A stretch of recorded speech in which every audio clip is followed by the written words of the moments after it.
अगर तो ये न्यूज सच्ची साबित हो जाती है फिर तो भाई साहब आईपीएल 2025 के अंदर आरसीबी के लिए तो सब कुछ हाजिर होगा, क्योंकि हर साल इस टीम को सपोर्ट करते हैं। पिछले कुछ सालों से भी कर रहे थे, विराट कोहली ने कप्तानी छोड़ दी थी लेकिन फिर भी सपोर्ट कर रहे थे। लेकिन खबरें ये सामने आ रही है कि इतना बड़ा एक इदारा है, उसने ये न्यूज दी है कि विराट कोहली जो है ना वो कप्तानी करने वाले इस दफा आरसीबी के। अब आपको पता है टेंशन आ रही है, फैफ डु प्लेसी को रिलीज करना पड़ रहा है, तो उसका मतलब ये कि किसी ने तो उसकी जगह कप्तानी करनी है। हाँ, अगर केएल राहुल ऑप्शन के अंदर मिल जाता है, अगर श्रेयस अय्यर ऑप्शन में मिल जाता है, अगर सूर्य कुमार यादव ऑप्शन में मिल जाता है, या अगर ऋषभ पंत ऑप्शन में मिल जाता है, तो ये भी उम्मीदवार है, ये भी आरसीबी की कप्तानी कर सकते हैं। लेकिन स्ट्रॉन्ग कैंडिडेट विराट कोहली नजर आ रहे हैं। विराट कोहली चाहते भी हैं कि आरसीबी की कप्तानी की जाए, उनको मनाया भी जा रहा है इस चीज के ऊपर। तो ये बड़ा मजे का काम होने वाला है विराट कोहली को दोबारा से रेड जर्सी के अंदर एज अ कप्तान देखते हुए, क्योंकि ये बड़ा किसी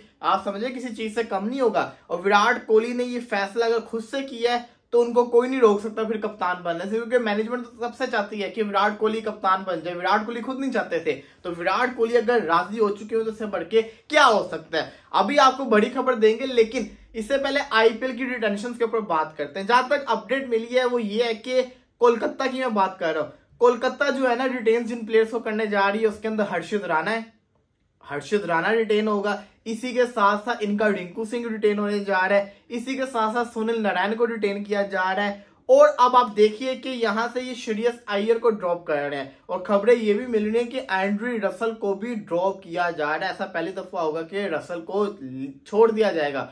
हालांकि रसल एक बहुत बड़ा इनका प्लेयर है, नारायण भी एक बहुत बड़ा प्लेयर है, हमेशा से इनके साथ रहे हैं। मुझे नहीं लगता कि ये करना चाहिए, लेकिन खबरें ये बता रही हैं कि रिंकू सिंह, सुनील नारायण, हर्षित राणा अब और वरुण चक्रवर्ती इनको रिटेन किया जाएगा। इसके अंदर से ड्रॉप किस किस को कर रहे हैं आप अंदाजा लगा लें कि रहमानुल्लाह गुरबाज हो गया, फिलिप सॉल्ट हो गया, वेंकटेश अय्यर इनका अपना प्लेयर, रमनदीप सिंह एक शानदार एमर्जिंग स्टार हो गए, ये भी हो रहे हैं, बाहर हो रहे हैं। इसी के साथ साथ रसल को ये लोग ड्रॉप कर रहे हैं, मिचेल स्टार्क को कर रहे हैं, बड़े सारे नामों को ये लोग नीतीश राणा को कर रहे हैं, अय्यर को कर रहे हैं। तो ये कुर्बानी तो देनी पड़नी है। अब दोबारा से टीम बनाना आसान नहीं होगा, इनके प्लेयर्स को ले लिया जाएगा। दूसरी तरफ लखनऊ की अगर बात करें तो केएल राहुल को टॉप स्पॉट के ऊपर रिटेन करना चाहते थे, लेकिन केएल राहुल ने मना कर दिया।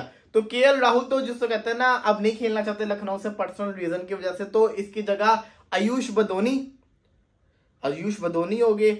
सिमिलरली मोहसिन खान ये आएंगे अनकैप के अंदर। दूसरी तरफ अगर बात की जाए तो इसी टीम के नाइकोलस पूरन को टॉप कैटेगरी में रिटेन किया जाएगा।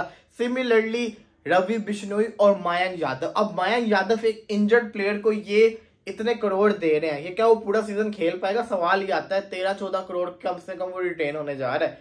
फिर ये मुझे समझ नहीं आ रही लखनऊ की रिटेंशन को, जाके आप आरटीएम मार के सेम प्राइस के अंदर रिटेन भी कर सकते थे ऑप्शन के अंदर आरटीएम मार के, लेकिन ये अब क्या करने जा रहे हैं तो वक्त ही बताएगा। उसके साथ साथ अगर बात की जाए आपके जिससे कहते हैं गुजरात के अंदर शुभमन गिल ने कुर्बानी दी है। शुभमन गिल ने कहा कि मैं सेकंड नंबर पे मुझे रिटेन कर ले, नंबर 1 पे राशिद खान को करें, उसको नहीं अब छोड़ सकते। राशिद खान भी रिटेन करने जा रहे हैं। इसी के साथ साथ शुभमन गिल रिटेन हो रहे हैं, राहुल तिवातिया रिटेन होने जा रहे हैं, शाहरुख रिटेन होने जा रहे हैं। तो ये इनकी जिसको कहते हैं ना रिटेंशन सामने आ रही है। सीएसके की सिंपल है, बड़ी क्लियर, उन्होंने गेस भी बता दी है।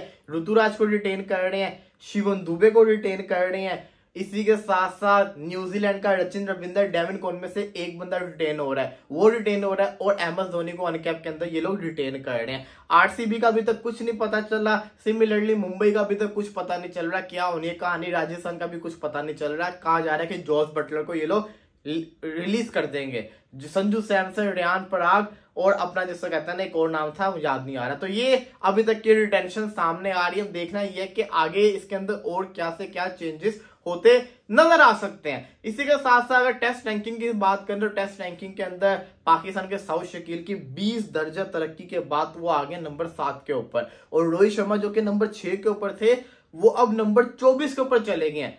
बांग्लादेश सीरीज से पहले रोहित शर्मा नंबर 6 के ऊपर थे, और अब देखिए उनको एकदम से कितना नीचे आ गए, क्योंकि लगातार 4 मैचेस में वो फ्लॉप हो गए हैं, सिर्फ एक ही 50 आया है। तो ये एक उनके लिए शॉकिंग चीज थी। कितना कंपटीशन कितना है कि एकदम से इतनी ह्यूज जंप लग गई। ऋषभ पंत भी जो कि टॉप के अंदर थे 10 के अंदर, वो भी बाहर हो गए। विराट कोहली भी टॉप 10 से बाहर हो चुके हैं। यशस्वी जायसवाल दोबारा से नंबर 3 पे चलेंगे, हेडिंग नंबर 4 के ऊपर आ गए हैं। तो ये अभी तक की लेटेस्ट जैसे कहते हैं ना टेस्ट रैंकिंग आई है आईसीसी की तरफ से। अब देखना यह है कि आगे जैसे कहते हैं ना क्या अपडेट्स आती है। चैंपियंस ट्रॉफी के स्टेडियम्स की भी अपडेट आपको दे देते हैं। कराची के स्टेडियम का मोहसिन नकवी साहब ने छापा मारा, वहां के स्टेडियम को जरा स्पीड से उनको काम करने का एज सुन एज पॉसिबल इसको कंप्लीट किया जाए। बड़ा स्लो काम हो रहा था, लेकिन अब सुनने में आ रहा है कि अब कदाफी स्टेडियम के साथ साथ कराची स्टेडियम में भी स्पीडली काम होगा।